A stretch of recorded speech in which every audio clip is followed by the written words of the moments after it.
என்னடா என்ன அடிச்சுக்கிட்டு ஹலோ என்ன ஹலோ நான் எங்க அலோன்னு கூப்பிட்டேன். வெளியே எவனோ கஸ்டமர் வந்திருக்கான். கஸ்டமரா வாங்கடா ஐயா. டேய் ஆட்டோல வந்திருக்காரா? வாங்க வாங்க வாங்க வாங்க. என்ன சார்? வண்டியில 4 லக்கேஜ் இருக்கு, கொரியர் அனுப்பணும். கொரியர் எந்த ஊருக்கு சார்? மதுரைக்கு. ஆஹா மதுரையாம்டா. முதல் சவாரியா மூட்டை மூட்டையா வந்து இறங்குதுடா. இறக்குடா இறக்குடா. மல்லமா பாத்து மல்லமா. அப்படியே தூக்கி வந்து எடைய போடு. பாத்ரா மெல்ல. அது எத்தனை கிலோன்னு பாரு. 60 கிலோ. அப்படி அவன 60 இருக்குனா 60 அது எப்படி கரெக்டா சொல்றீங்க? பழக்கப்பட்டது தானங்க. பாருடா இதை கொண்டு போய் பாருடா பாருடா. அது 65. அவன 65 இருக்குனா அட 65 போட்டுக்கடா. இது எவ்வளவுன்னு பாரு. 70 கிலோ.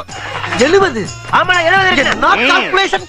அப்ப இது எவ்வளவுங்க? 15 கிலோ. மொத்தம் எவ்வளவு? 210. அப்புறதுக்கு எடைய போட்டுட்டு 210 கொடுங்க. மதுரைக்கு எத்தனை மணிக்கு போவோம்? மதுரைக்கு காலையில 5 மணிக்கு டிங் டாங்னு போய் இறங்கிருங்க. சரி இந்தாங்க 200. இந்தாங்க 10. ரொம்ப நன்றிங்க. இந்தாங்க ரசீது எப்படிங்க சார்? எஸ். முத எங்க கொரியர்ல லக்கேஜ் போட்டு எங்களுக்கு ஊக்கம் கொடுத்ததுக்கு ரொம்ப தேங்க்ஸ் சார். அடிக்கடி வரணும் நீங்க. கண்டிப்பா வருவேன். Okay sir. ஒண்ணுக்கு வருதுப்பா. ஐயோ அடக்க முடியலப்பா. என்னடா ஏதோ குழந்தை சத்தம் கேக்குது? அப்பா அர்ஜென்ட்டா ஒண்ணுக்கு வருதுப்பா. டேய் அப்பா டேய் இதுக்குள்ள நாடா கேக்குது. அவனே புள்ள டேய் புள்ள அவன டேய் புடி அவன டேய் விடாம புடி. விடுங்கடா. விடுங்கடா. குழந்தைய டேய் இவன் மேல சந்தேகமா இருக்கு. எல்லாம் முடியும். சரிங்கண்ணா. ஓ முகர கட்டிக்கு தலப்பா கட்டுறேன். அவருங்கடா. அட பாவி. டேய் யாரா அதெல்லாம்?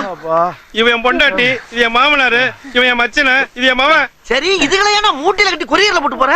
மதுரைக்கு போனா பஸ்ஸுக்கு ஒரு ஆளுக்கு 300 ரூபாய் ஆகுது. 4 பேருக்கு 1200 ரூபாய். இங்க கிலோக்கு 1 ரூபாய். 210 ரூபாய் முடிஞ்சு போச்சுல்ல.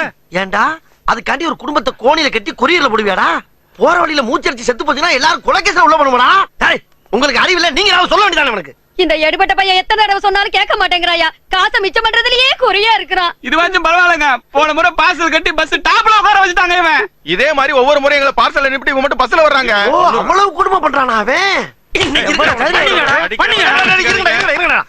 இன்னைக்கு இவனை கொரியர்ல போட்டு இவங்கள பூரா பஸ்ல அனுப்புறோம். அனுப்புவோம். இவனை பார்சல் பண்ணி மதுரைக்கு அனுப்பாதீங்கய்யா. எங்கயாவது மலைநாட்டு பக்கம் அருமையா சொன்ன நீங்க.